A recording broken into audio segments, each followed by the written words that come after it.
درود پڑھنے والے کا دل بھی اجلا ہو جاتا ہے، اس کے چہرے پہ بھی نور آ جاتا ہے۔ درود شریف طبع کے اندر شائستگی پیدا کرتا ہے۔ آج بہت سارے لوگ اس بات کی شکایت کرتے ہیں کہ اولادیں ان کے کہے میں نہیں ہیں اور ان کی عادات اچھی نہیں ہیں۔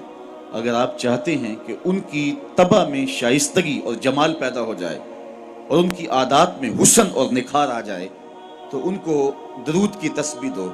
نتیجہ کیا ہوگا کہ ان کی عادتیں خود بخود سنورنا شروع ہو جائیں گی اور آپ چند دنوں کے اندر دیکھیں گے اور ایک اچھے اور پاکیزہ انسان کی صورت میں نشو و نما پا رہے ہیں۔ درود شریف انسان کی صلاحیتوں کو جلا بخشتا ہے، انسان کو ذکاوت، ذہانت اور اس کو فہم و ادراک کی دولتوں سے مالا مال کرتا ہے۔ درود شریف کی یہ تاثیر بھی ہے کہ اس سے زبان میں اثر اور رس آ جاتا ہے۔ کسی نے اقبال سے پوچھا تھا کہ تیرے شعروں میں یہ شہد کہاں سے آ گیا؟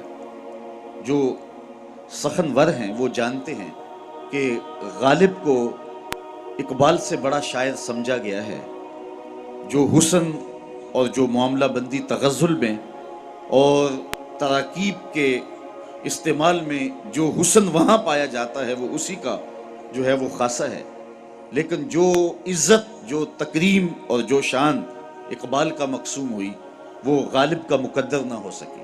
تو یہ بات کسی نے اقبال سے ہی پوچھا، یہ بات پوچھی کہ حضرت یہ بات سمجھ میں نہیں آتی کہ آپ کے شعروں میں اثر اور شیرینی کہاں سے آئی؟ تو اقبال نے جو جواب دیا وہ سننے کے قابل ہے۔ کہنے لگے کہ میں نے 1.25 کروڑ مرتبہ حضور پہ درود پڑھا ہے، تو اگر حضور پہ درود و سلام پڑھو گے تو تمہارے لہجے میں رس پیدا ہو جائے گا، تمہارے انداز میں مٹھاس پیدا ہو جائے گی اور تمہاری گفتگو کے اندر شہد گل جائے گا اور تمہاری باتوں کی خوشبو پھیلتی چلی جائے گی۔ درود شریف کی بہت بڑی فضیلت یہ ہے کہ درود پڑھنے والا سب سے زیادہ حضور کی قربت پانے والا ہوتا ہے۔ آقا کریم نے فرمایا قیامت کے دن میرے سب سے نیڑے وہ ہوگا جو سب سے زیادہ میرے اوپر درود پڑھنے والا ہو۔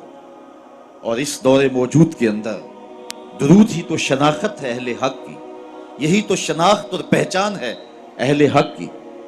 امام سخاوی نے القول البدیع کے اندر لکھا کہ حضرت امام زین العابدین رضی اللہ تعالی عنہ سے کسی نے سوال کیا، حضرت جب کثرت سے ترک اور فرق ہو جائیں گے تو زمانے میں اہل حق کو پہچاننے کا راستہ کیا ہوگا؟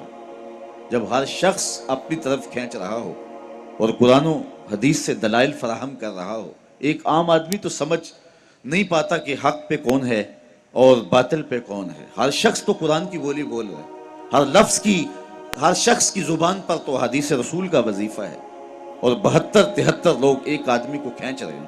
کبھی آپ نے لاری اڈے پہ دیکھا ہے جو کنڈکٹر حال کرتے ہیں سواری کا، ایک بچہ کھینچ کے لے گیا، دوسرا سامان کھینچ کے لے گیا، تیسرے نے خاتون کو بازو سے پکڑا ہے اور اپنی بس کی جانب کھینچ رہا ہے، تو بعض خواتین غصے میں آتی ہے اور کہتی ہیں ہم نے کہیں بھی نہیں جانا، حالانکہ جانا تو کہیں ہوتا ہے، لیکن اتنے لوگ اپنی جانب اس انداز سے بلا رہے ہوتے ہیں کہ سر چکرا جاتا ہے۔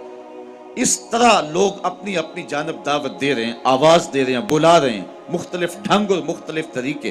اس نے مہربانی کی امام زین العابدین سے پوچھا، حضرت جب فرق اور ترک مختلف ہو جائیں گے تو حق کو پہچاننا کس طرح سے ہوگا؟ تو حضرت امام زین العابدین نے جو جواب دیا وہ بڑا خوبصورت تھا اور واضح لفظوں میں صریح جواب تھا۔ فرمانے لگے جو اہل السنہ ہوں گے وہ حق کی راہوں کے مسافر ہوں گے۔ سائل نے دوسرا سوال پوچھا، اگر بہت سارے لوگ اسی عنوان کے ساتھ موجود ہوں، اسی ٹائٹل کے ساتھ ہوں، تو ان میں سے پھر اصلی سنی کو پہچاننے کا طریقہ کیا ہے؟ تو سنو امام زین العابدین نے جواب کیا ملا، جواب کیا دیا، آپ کے سینے میں ٹھنڈ پڑ جائے گی اور یہاں آپ آئے ہیں تو آپ کو اپنے پہ ناز ہوگا۔ حضرت امام زین العابدین فرمانے لگے من علامات اہل سنہ کثرت الصلاۃ علی رسول اللہ صلی اللہ علیہ وسلم، اہل سنت کی علامتوں میں سے ایک نشانی یہ ہے کہ وہ کثرت کے ساتھ حضور پہ درود پڑھنے والے ہوں۔ آج ہمیں بطور تانا کہا جاتا ہے یہ درودیے ہیں، میں کہتا ہوں تم تو تانا دیتے ہو، ہم اس کو اپنے لیے تمغہ اعزاز سمجھتے ہیں، چونکہ درودیہ ہونا اعزاز ہے، ہم درودیے ہیں، بارودیے تو نہیں ہیں۔ تو حضور علیہ السلام پر کثرت سے درود و سلام پڑھنا یہ حب رسول کو سینوں میں پیدا کرنے کا مؤثر ترین ذریعہ ہے۔ دوسری بات، اپنی نسل کو، اپنی اولاد کو، آنے والی نسل نو کو حضور علیہ السلام کے فضائل و مناقب اور حضور کی عظمتوں کے باب سکھاؤ، تاکہ ان کے سینوں کے اندر حضور علیہ السلام کا پیار پیدا ہو۔ اگر اولاد کو یہ کہا جائے کہ نبی دیوار کے پیچھے بھی نہیں جانتا، تو بتائیے کہ اولاد کے سینے میں نبی کا پیار پیدا ہوگا؟ اولاد آج نہیں تو کل سوال کرے گی کہ سائنس کا عروج اور بانکپن یہ ہے کہ وہ پہاڑوں کی تہوں کے اندر چھپے ہوئے سونے اور چاندی اور اس کی مقدار کو بھی دیکھ لیتے، زمین کی کوکھ کے اندر جو چھپا ہوا تیل ہے اور کوئلہ ہے، سائنس اسے بھی دیکھ رہی ہے۔ تو کیا سائنس یہ بانکپن اور یہ عروج رکھے کہ وہ پہاڑوں کی رگوں کے اندر سونے کے ذرات کتنے فیصد ہیں یہ بھی دیکھ لے، اور نبی دیوار کے پیچھے بھی نہ دیکھ پائے؟ تو آنے والی نسل کو کیا جواب دیا جائے گا؟ تو آنے والی نسل کو کہا جائے کہ ایسا نہیں ہے، اگر کسی نے یہ لکھا ہے تو اندھیرے میں بیٹھ کے لکھا ہے، بات دیوار کی نہیں ہے، اور نبی تو نبی رہا۔ نبی کے غلام حضرت عمر مسجد نبوی کے ممبر پہ بیٹھے ہیں، نہاوند میں جنگ ہو رہی ہے، 1 مہینے کی مسافت ہے، دیوار کیا، راستے میں کئی پہاڑ کھڑے ہیں، اور حضرت ساریہ امیر لشکر پہاڑ کو چھوڑنے لگے ہیں۔ حضرت عمر یہاں سے پکارتے ہیں، یا ساریہ الجبل، اے ساریہ پہاڑ کو نہیں چھوڑنا، یہ شان ہے خدمت گاروں کی، سرکار کا عالم کیا ہوگا۔ تو اپنی نئی نسل کو ان حقیقتوں سے روشناس کرنا ہوگا۔ آج کے زمانے میں اگر آپ اپنی نسل کو یہ کہیں کہ نبی کسی چیز کا اختیار نہیں رکھتا، تو آج ہم سے نسل نو سوال کر سکتی ہے کہ انسان کے اختیارات تو کراں تا بکراں پھیل گئے ہیں۔ آج انسان نے زمین کی تنابیں تھام لی ہیں، سورج کی شعاؤں کو مسخر کر لیا ہے، پانیوں پہ قبضہ جم گیا ہے، ایٹم کا کلیجہ چیرا جا چکا ہے، چاند کی چھاتی روندی جا چکی ہے، اور مریخ کے سفر کی تیاریوں میں ہے انسان۔ انسان نے پوری دنیا کو گلوبل ولیج بنا لیا ہے۔ آج انسان کا بانکپن، اس کے تصرفات اور اس کی پہنچ دیکھنے والی ہے۔ یہ فراٹے بھرتی گاڑیاں اور یہ ہواؤں کے سینے کو چیرتے ہوئے طیارے، یہ انسان کے تصرف کی کہانی نہیں کہہ رہے؟ جب انسان کے اختیارات کی کہانی اس قدر پھیلتی چلی جا رہی ہے، تو کیا نبی اختیار ہی نہیں رکھتا ہے؟ تو نئی نسل کو بتانا پڑے گا کہ نہیں، اگر یہ کسی نے کہا تو یہ اہل اسلام کا عقیدہ نہیں ہے۔ نبی کے اختیار کی کہانی تو یہ ہے کہ نبی انگلی اٹھائے چاند کے ٹکڑے ہو جائیں، سورج پلٹ کے اثر کے وقت پہ آ جائے، وہ سڑیاں کھجوراں اگا جاندائے، وہ پتھراں نو کلمے پڑھا جاندائے، قطرے کو سمندر ذرے کو ستارہ کرتے ہیں، کونین کو خم آ جاتا ہے جب زلف سنوارا کرتے۔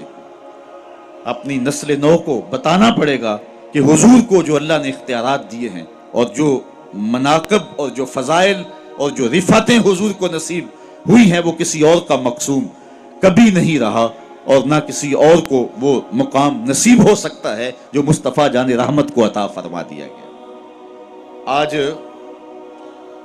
جدید ٹیکنالوجی جو آپ کے کوبرا ہیلی کاپٹر کو بھی دستیاب ہے کہ آپ فائر داغ چکے ہیں، آپ میزائل داغ چکے ہیں، پھر آپ کا پروگرام بدل گیا تو آپ بٹن دباتے ہیں تو اس کا ہدف تبدیل کر سکتے ہیں، اس کا رخ موڑ سکتے ہیں، اس کو راستے میں توڑنا چاہے تو توڑ سکتے ہیں۔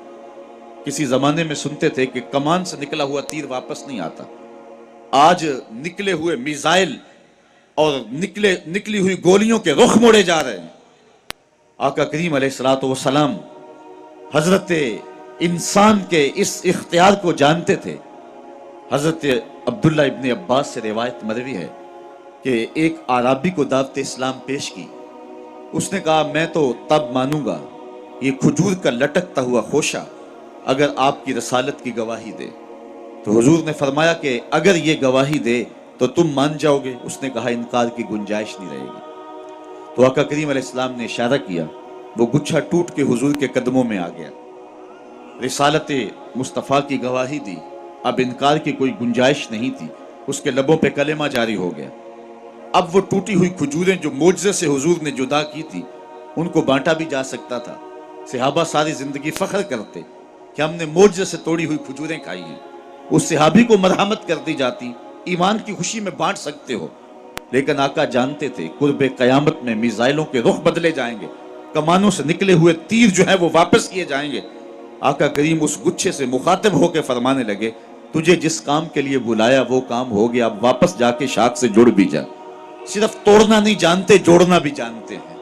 تو یہ نبی علیہ السلام کے اختیارات کی کہانی ہے، اور مصطفیٰ کی عظمتوں کو اپنی نئی نسل کے سامنے رکھنا پڑے گا، حضور کے فضائل ان کے سامنے رکھنے پڑیں گے، حضور کے مراتب ان کو بیان کرنے پڑیں گے، تاکہ ان کے سینے کے اندر حضور علیہ السلام کا پیار اور حضور علیہ السلام کا احترام پیدا ہو۔